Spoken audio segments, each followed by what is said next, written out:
Muchas gracias, doctor. Muy buenas tardes.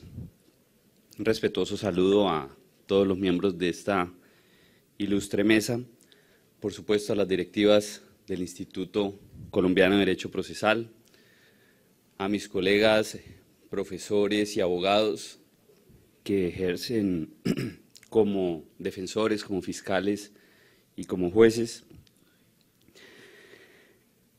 a los estudiantes que son la razón de ser de este importante congreso, particularmente a los que hacen parte de los grupos de investigación de los semilleros. Mucha suerte hoy en la noche y especialmente, por supuesto, a nuestro semillero de la Pontificia Universidad Javeriana. El título de la ponencia es Indulgencias por colaboración con la justicia. El subtítulo lo explica mucho mejor. El principio de oportunidad de las negociaciones frente a la problemática de los falsos testigos.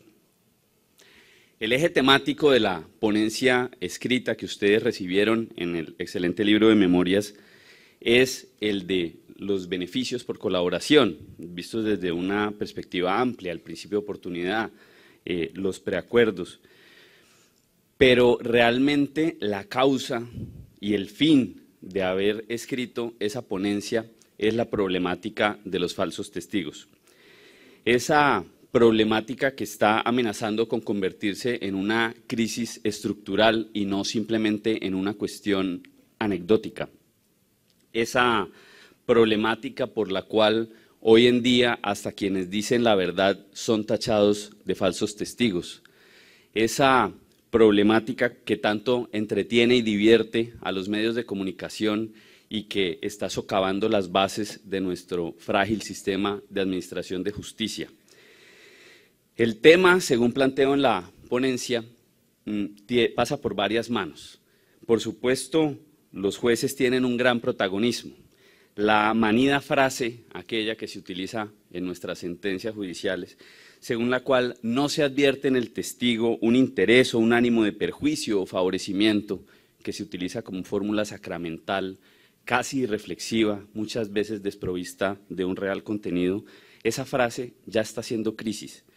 Se utiliza indistintamente cuando el testigo es familiar, amigo o enemigo de la víctima o del procesado. Se utiliza indistintamente cuando el testigo es un delincuente reincidente que incluso ha cometido falso testimonio en otras oportunidades, fraude procesal o falsedad en documento privado o público, o cuando tiene una hoja de vida intachable.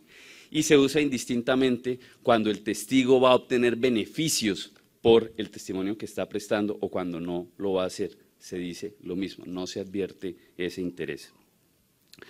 Hay que superar, por supuesto, esa cuestión. Ahí están las normas, está la sana crítica, están las normas que indican que hay que valorar no solo el dicho del testigo, sino al testigo mismo y a sus circunstancias.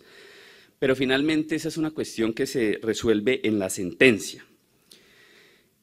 Al final, y es un problema que se está presentando hoy, que hay que prevenir, hay que hacer algo entre tanto.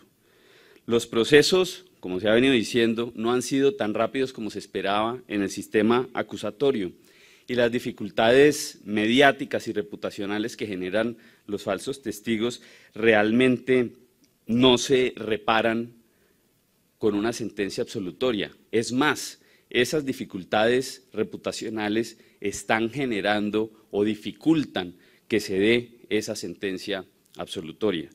Entonces, esta problemática de la justicia mediática nos está generando la necesidad de una reacción anterior.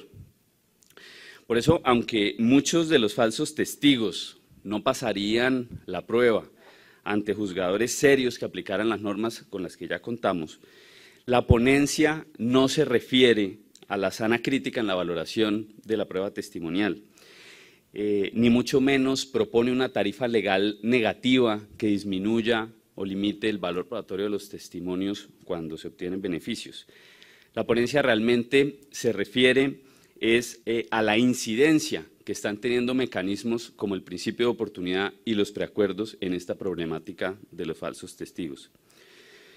Para las personas que, como yo, defendemos el principio de oportunidad lo hemos venido estudiando hace 1000 años y hasta nos metimos en el embarque de hacer nuestra tesis doctoral sobre ese tema y que con dificultad estamos terminando. Y que defendemos ese principio de oportunidad como facultad discrecional de la Fiscalía para priorizar, para seleccionar los casos y los mecanismos de respuesta ante las situaciones delictivas por criterios de política criminal.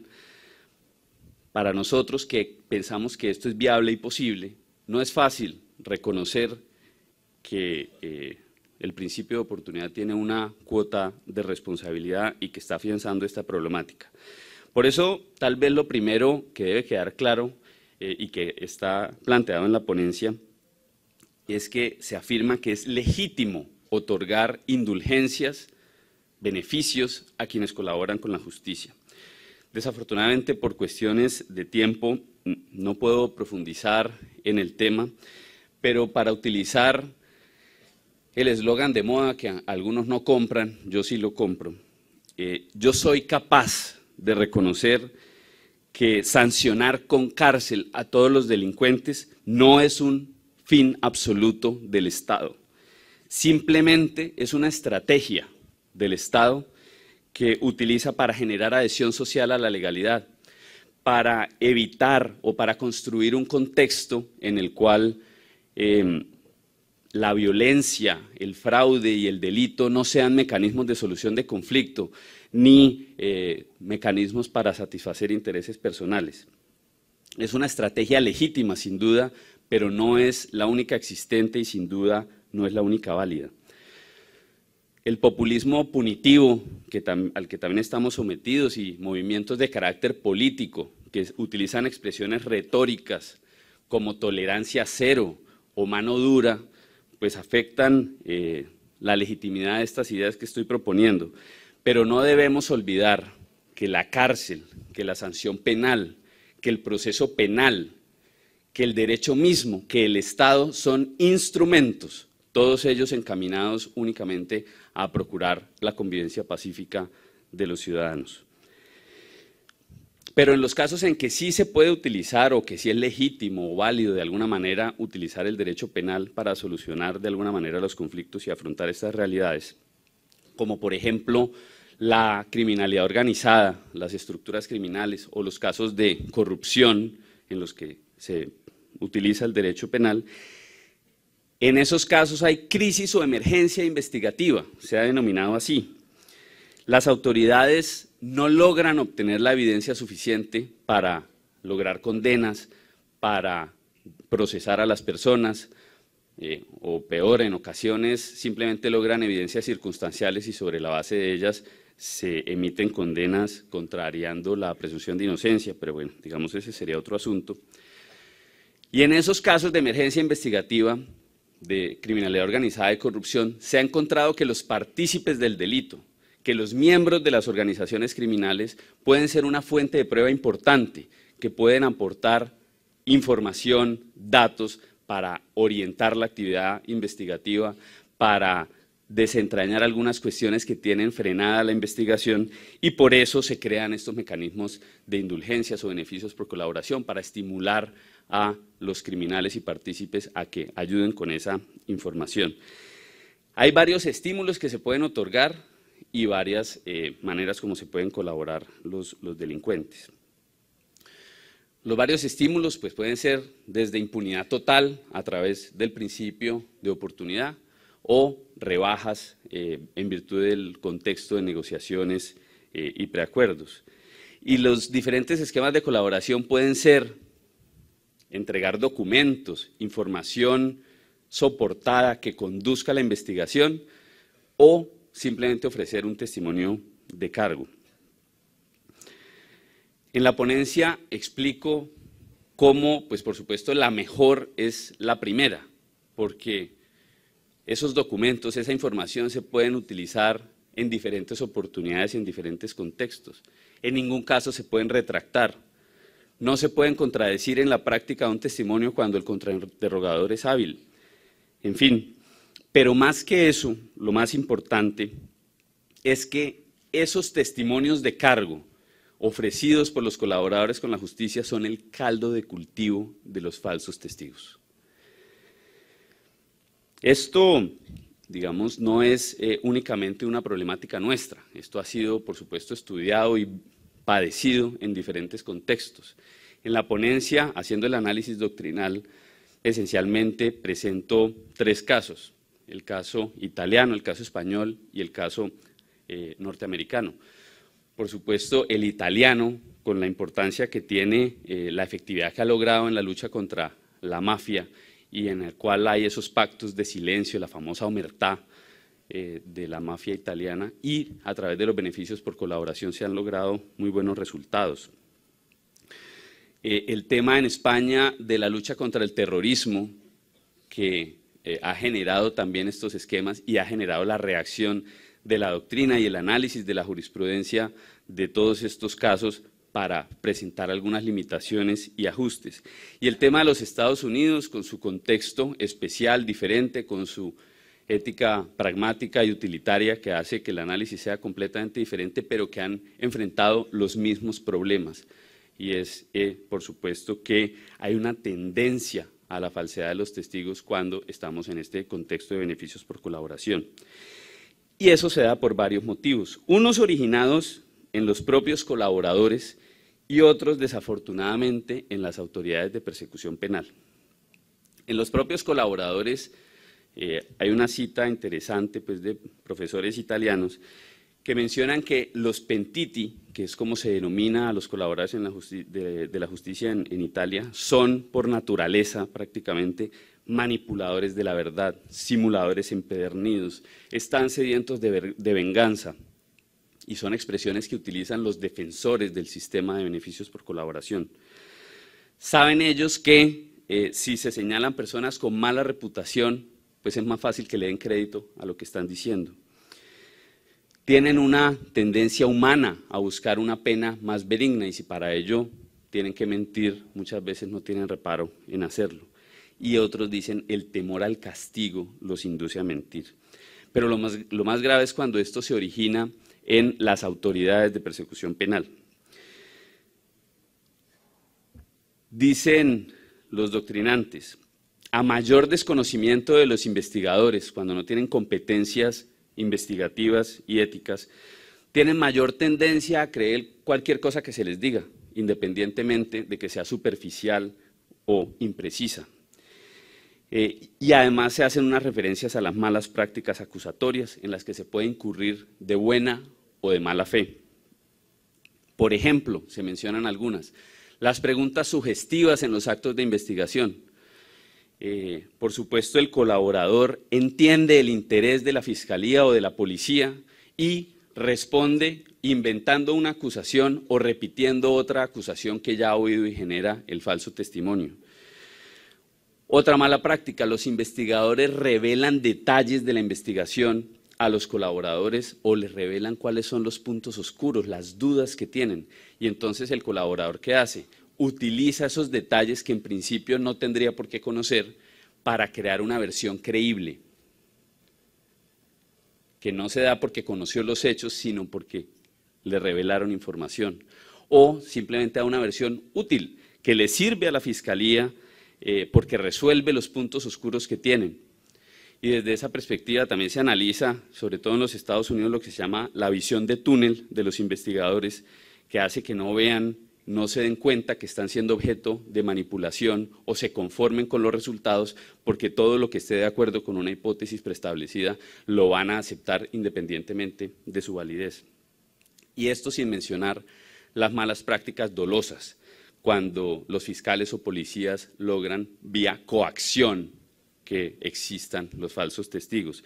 Por supuesto, no se trata de que sea una cuestión generalizada, pero en todos los sistemas existen esas ovejas negras que dañan las imágenes de las instituciones. En Colombia también, por supuesto, hay en el libro del vicefiscal general de la Nación, del doctor Perdomo, sobre el principio de oportunidad, se advierte, él dice, el riesgo del principio de oportunidad por las causales de beneficios por colaboración es que propicia los falsos testigos. La sentencia C095, que refiere los temas de principio de oportunidad por estas causales, también lo señala.